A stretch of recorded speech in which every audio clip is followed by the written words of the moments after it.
आज 13 अप्रैल है और हम सब जानते हैं कि इसी दिन 13 अप्रैल 1919 को जलियांवाला बाग नरसंहार हुआ था।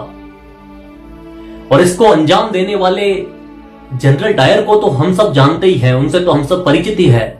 लेकिन जिसने इसका बदला लिया था उस क्रांतिकारी वीर शहीद उधम सिंह के बारे में कौन जानता है।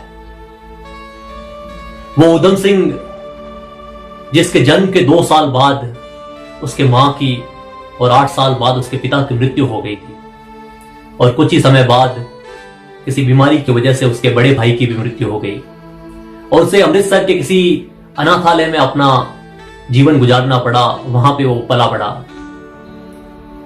और जिस दिन ये जलियांवाला बाग नरसंहार हुआ था उस दिन की ये सारी की सारी घटना उधम सिंह की आंखों के सामने हुई। वो वहीं पर उपस्थित थे।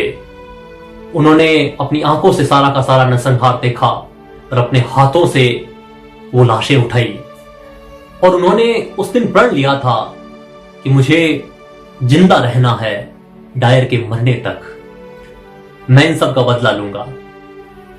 मगर हालात अच्छे नहीं थे। जनरल डायर को फिर इस घटना के बाद लंदन भेज दिया गया। लेकिन एक बदले की भावना अंदर थी, एक प्रण ले लिया था, एक दृढ़ निश्चय कर दिया था कि मुझे उसको मारना है। तब उनके पास पैसे नहीं थे और पैसों की कमी के कारण उन्होंने कारपेंटर का काम स्टार्ट किया। फिर कुछ पैसे कमा के वो लंदन पहुंच गए।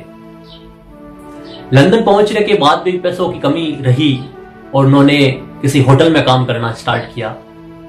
वहां से पैसे कमा के उन्होंने एक रिवॉल्वर खरीदी और जलियांवाला बाग हत्याकांड के 21 साल बाद जब 1940 में ईस्ट इंडिया कंपनी द्वारा वहां पर एक सभा का आयोजन किया जा रहा था जिसमें जनरल डायर को सम्मानित किया जाना था। हिंदुस्तान में इतने लोगों की मौत की वजह बना जनरल डायर नाइटहुड की उपाधि से सम्मानित हुआ था और उसी सभा में उधम सिंह भी मौजूद थे। वो वहीं उपस्थित थे और जब सभा खत्म होने जा रही थी तब वो खड़े हुए और स्टेज पर जाकर उन्होंने 3 गोलियां उनके सीने में दाग दी। पास में ही पुलिस सुपरिटेंडेंट खड़े थे। उन्होंने उनसे कहा कि मुझे गिरफ्तार कर लीजिए। उन्होंने आत्मसमर्पण कर लिया मगर उनके हाथ कांप रहे थे। वो भौचक के रह गए थे देख के कि ये क्या हो रहा है। एक हिंदुस्तान का साधारण सा इंसान जो यहां पर भरी सभा में आकर जनरल डायर की हत्या कर दी। उनको ऐसा लग रहा था कि ये मुझे भी मार देगा। वो डर रहे थे। तब उधम सिंह ने कहा कि मेरी आपसे कोई दुश्मनी नहीं है, आप मुझे गिरफ्तार कर लीजिए। ये घटना होने के बाद मुझे एक वाकया याद आता है। 1857 की क्रांति की बात है जब आजादी का पहला आंदोलन हुआ था और बहादुर शाह जफर को रंगून भेजा जा रहा था। तब एक अंग्रेज ऑफिसर जो हिंदुस्तान में आके उन्होंने उर्दू सीखी, उर्दू से काफी लगाव रहा और उन्होंने शेर व शायरी भी सीखी। तब उन्होंने बहादुर शाह जफर पे तंज कसा कि दम दमे में दम नहीं, अब खैर मांगो जान की, ए जफर ठंडी हुई शमशीर हिंदुस्तान की। दमदमा वो जगह थी जहां पर हिंदुस्तानी सैनिकों के हथियार रखे जाते थे।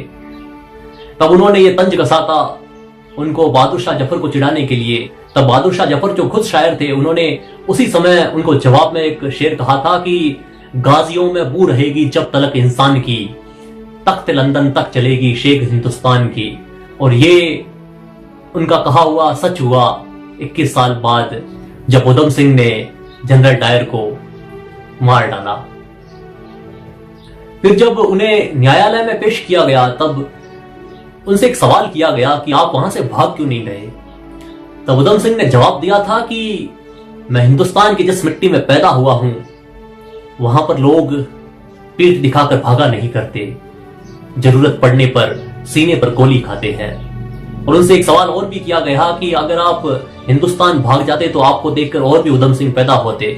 तब उन्होंने हंसकर कहा कि जब मैं फांसी पर झूलूंगा तब हजारों उधम सिंह पैदा होंगे। और इसी बात से लेकर मुझे भगत सिंह की एक बात याद आती है। जब उन्हें फांसी पर चढ़ाया जाना था तब उन्होंने एक पत्र में कहा था कि मुझे भी जीने का शौक है, मैं भी जीना चाहता हूं, लेकिन मुझे फांसी पर इसलिए लटकना है क्योंकि जब मैं फांसी पर लटकूंगा तब मुझे देखकर हिंदुस्तान की हजारों माएं देखकर ये सोचेगी कि मेरी कोख में भगत सिंह जैसा बेटा पैदा हो।